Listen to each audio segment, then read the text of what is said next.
Greetings and welcome to Cyder Tech. If this is your first time on this channel, kindly click on the subscribe button and the bell icon to always get notified of our videos. In this video, we are going to teach you on how to create 2 or more WhatsApp accounts on one phone. Let's start. Search for an app called Multispace on your Google Play Store or Apple Store.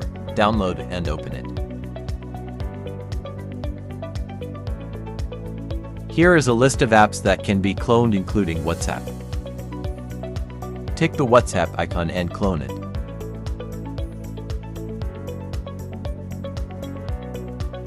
Click and hold the WhatsApp icon to create a shortcut icon on your screen. Here is the newly cloned WhatsApp app on your screen. You can now open it and create a different WhatsApp account. Subscribe now, like and share this video, and pass your comments in the comments section.